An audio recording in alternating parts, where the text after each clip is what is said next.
నమస్కారం. ప్రస్తుతం మనతో పాటు ప్రముఖ ఆధ్యాత్మికవేత్త, ప్రముఖ జ్యోతిష్య వాస్తు పండితులు ఉమామహేశ్వరరావు గారు ఉన్నారు. వారితో మాట్లాడిద్దాం. నమస్కారం గురుగారు. ఆయుష్మాన్ భవ.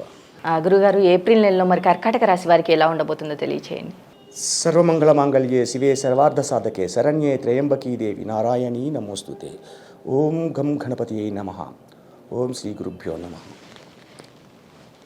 ఈ శ్రీ క్రోధినామ సంవత్సర తిదివార నక్షత్ర యోగకరణాలని అనుసరించి, అలాగే జాతక కుండలి యందు ఉన్న గ్రహ సంచారముని చూసుకుని చెప్పుకుంటున్న కర్కాటక రాశి వారి గురించి చెప్పుకోవాలి. ఈ కర్కాటక రాశి వారికి తృతీయ స్థానమయందు కేతు ఉన్నాడు. కర్కాటక రాశికి తృతీయ స్థానం అంటే కన్య రాశి అయింది. కన్యా రాశిలో కేతు ఉన్నాడు. కన్యకి నుంచి 6వ స్థానము అయిన కుంభరాశిలో కుజ శనులు ఉన్నారు. కుజిని దృష్టి ఎక్కడ పడింది? పాద దృష్టితోటి కేతు మీద పడింది. తృతీయ స్థానం అనగానే అన్నదమ్ములతో గొడవ పడుతున్నారు ఈ కర్కాటక రాశి వారు. అన్నదమ్ములు అక్క చెల్లెళ్ళతోటి వివాదాస్పదమైన పరిస్థితులు వస్తున్నాయి. కుజిని దృష్టి కలిగి ఉన్నారు కాబట్టి ఈ కర్కాటక రాశి వారు భూమికి సంబంధించింది కానీ ఇల్లు కానీ అమ్మలేరు. కర్కాటక రాశి వారు ఈ యొక్క సంవత్సర కాలంలో భూమికి సంబంధించిన కానీ ఇల్లును కానీ అమ్మలేరు. అమ్మలేరు అంటే అర్థం ఏంటి? 1 కోటి రూపాయలు విలువ చేసే ఇల్లు ఉంది. ఓ 10 లక్షలు ఇస్తావా అని అడిగితే ఎలాగమ్ముతాడు? 1 కోటి రూపాయలు విలువ చేసేది 10 లక్షలు వస్తున్నాయి, అమ్మలేడు. అమ్మాలన్నా కొనాలన్నా కుజుని అనుగ్రహం ఉండాలి. కుంభరాశిలో కుజుడు ఉండి కన్యారాశిని చూస్తున్నాడు. కుజవర్తు కేతు అన్నారు. కేతు మీద ఎప్పుడైతే దృష్టి పడిందో బలం పెరిగింది. బలం పెరిగినంత వల్ల శత్రుస్థానంలో ఉన్నాడు ఈ యొక్క కుజుడు. దానివల్ల ఉపయోగకరమైన స్థితిని కోల్పోయింది. అయితే వ్యాపార రంగంలో ఉండే వ్యాపారస్తులు ఏం చేస్తున్నారయ్యా? ఏదో చేస్తున్నాం, వ్యాపారం ఏదో వస్తుంది, వచ్చిన దాంతో తృప్తి చెందుతున్నాం అని తనల్ని తాను సమర్థించుకుంటూ, సరేలే సాని విధిరాతి ఇలాగ ఉంది కదా అని చెప్పేసి సర్దుకుపోతున్నారు.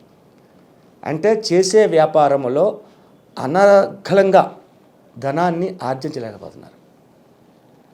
అలాగే ఈ యొక్క రాశిలో ఉన్న పోలీసు వ్యవస్థను తీసుకోవాల్సి వస్తుంది.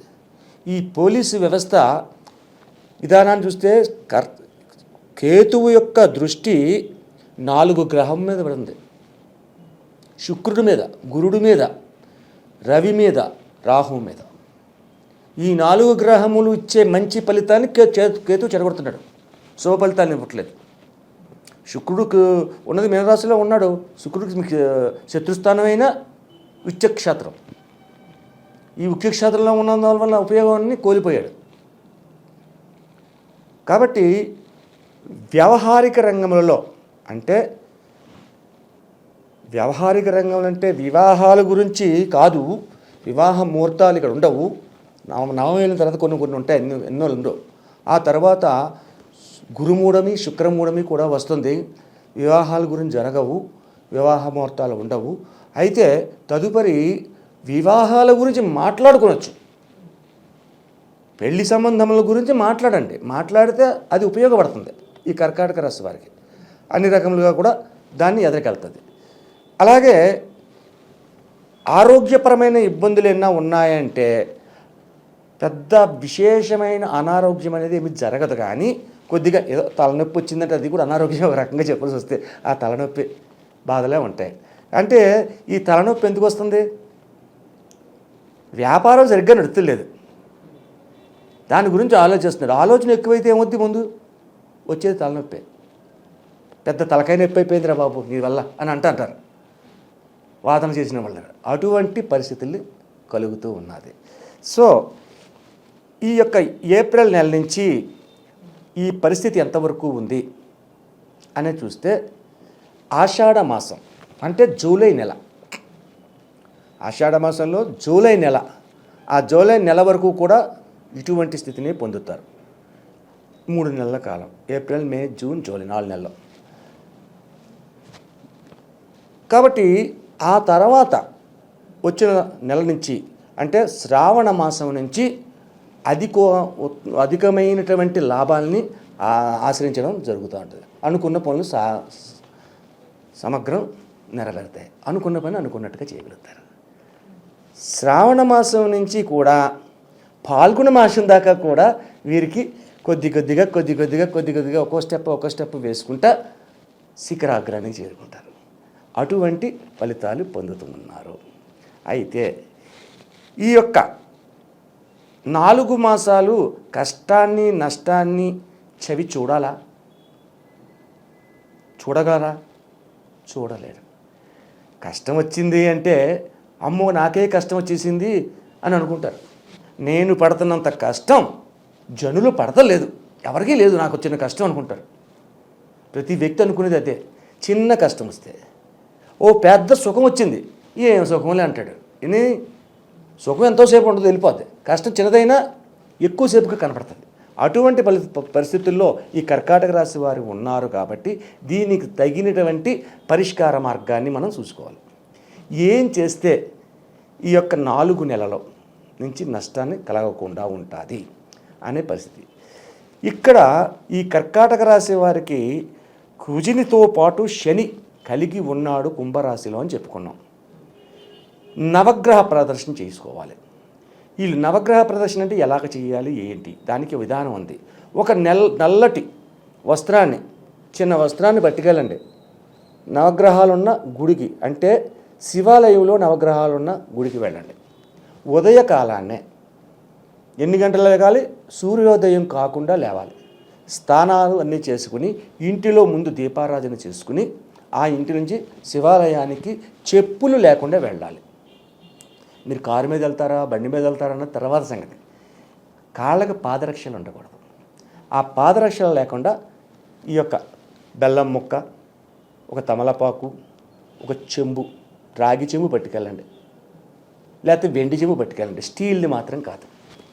ఇనప చెంబుకి పనిచేయదు. రాగి చెంబు కానీ, లేకపోతే వెండి చెంబు కానీ, ఇత్తడి చెంబు కానీ, ఏదో ఒక చెంబు ఉంటుంది. ఆ చెంబుని పట్టుకెళ్ళాలి. వెళ్ళి అక్కడ పంతులు గారు ఉంటారు ఆలయంలో, ఆయన గారితో చెప్పించి కొంచెం సంకల్పం చెప్పండి నవగ్రహాల దగ్గర అంటే సంకల్పం చెప్తాడు. సంకల్పం చెప్పిన తర్వాత 27 నీలి పుష్పాలు, శంఖం పువ్వులు అంటారు, నీలంగా ఉంటాయి. ఆ నీలి పుష్పాలు 27 చేత్తో పట్టుకోండి. నెమ్మదిగా ప్రదర్శన చేయండి. ఆదిత్యాయ సోమాయ మంగళాయ బుధాయ గురు శుక్రాయ శనిబచ్చ రాహవే కేతవే నమః. ఈ మంత్రాన్ని పంచాంగంలో మొదటి పేజీలో ఉంటుంది. తీసుకుని 27 సార్లు నెమ్మదిగా తిరుగుతూ ఒక పుష్పం పెట్టండి.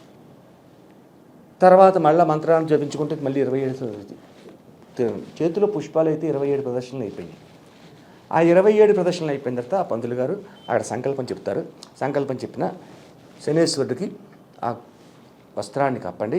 వస్త్రాన్ని కప్పి నువ్వుల నూనెను ఒక 100 గ్రాములు 50 గ్రాములు ఉండేలాగా నువ్వుల నూనె అక్కడ పోసి నమస్కరించండి. ఆ తర్వాత చిన్న బెల్లం ముక్క నైవేద్యం పెట్టండి. దాన్ని పంతులు గారు చేపిస్తారు. అది చేసేసిన తర్వాత అక్కడి నుంచి ఇల్లు దూరం అయితే గుడిలో ఒక ట్యాప్ని చూసుకుని ఆ ట్యాప్ దగ్గర కాళ్ళు చేతులు ముఖము కడిగి ఇలాగ తడి చేతితోటి ఇలాగ నిమురుకుని తలని, అంటే తలస్నానం చేసినట్టు అలా చేసి చదివి ఆ తర్వాత విభూదిని ధరించండి. విభూదిని ధరించి శివాలయానికి వెళ్ళండి. ఈ లోపులో ఈ కార్యక్రమం చేస్తున్నప్పుడు భార్య లేక భర్తో బిడ్డలో ఉంటారని కథలో, ఈ లోపులో వాళ్ళని శివాలయంలోకి అభిషేక జలాలు తీసుకురమ్మని చెప్పండి. తీసుకెళ్ళిన తర్వాత గుడి చుట్టూ, శివాలయం చుట్టూ 12 సార్లు ఓం నమ శివాయ అంటూ తిరగండి.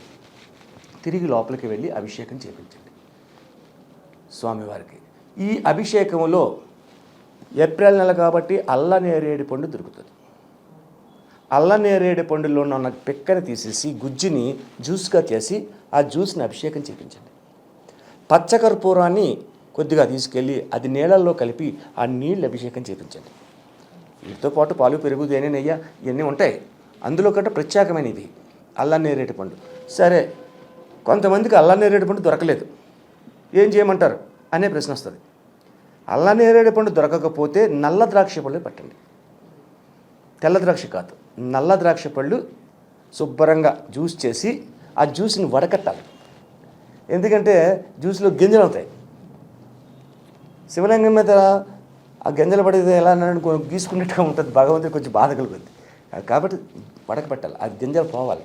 అయిపోయిన తర్వాత అభిషేకం చేసిన తర్వాత అక్కడ కూర్చోండి. అక్కడ కూర్చుని శివుని ఎదురకుండా కూర్చుని నందీశ్వరుడి దగ్గరికి వచ్చి నందీశ్వరుడి చెవిలోని మీ కోరికని చెప్పండి. ఏ కోరికలైతే ఉన్నాయో ఆ కోరికని చెప్పండి. ఆ తర్వాత శివుని ఎదురకుండా జనానికి అడ్డు లేకుండా ఉన్న చోట కూర్చోండి. కూర్చుని కాసేపు శివనామాన్ని చదవండి. అయితే గురువుగారు ఏంటంటున్నారు, మరి రాముని ప్రార్థించమంటారు కదా అని కొన్ని సందర్భాల్లో చెప్పారు. అక్కడ కొన్ని సందర్భాలు, కానీ ఇక్కడ ఇది కరెక్ట్. శివనామస్మరణ చేయండి. లేదు, మహామృత్యుంజయ మంత్రాన్ని చదవండి. ఓం త్రయంబకం యజామహే సుగంధిం పుష్టివర్ధనం ఉర్వారుకమివ బంధనాత్ మృత్యోర్మృత్యయ మామృతాత్ అనే మంత్రాన్ని జపించండి. దీని వలన కర్కాటక రాశి వారికి మొదటి 4 నెలలు వస్తున్న అపభ్రంశయోగము తొలగి శుభయోగము పొంది తదుపరి ఉన్న అన్ని నెలల పాల్గొన మాసం వరకు కూడా అత్యధికమైన ధన ఆదాయాన్ని పెంచుకోవడం అనేది తథ్యం. అలాగే గురుగారు, ఏప్రిల్ నెలలో కర్కాటక రాశి వారికి ఎలా ఉండబోతుంది, అలాగే వీరికి చేయాల్సిన పరిహారాలు ఏంటి, శివుని ఎలా ఆరాధించాలి, ఎలాంటి అభిషేకాలు చేయాలి అనేసి చాలా చక్కగా వివరించారు గురుగారు. ధన్యవాదములు. ఆయుష్మాన్ భవ.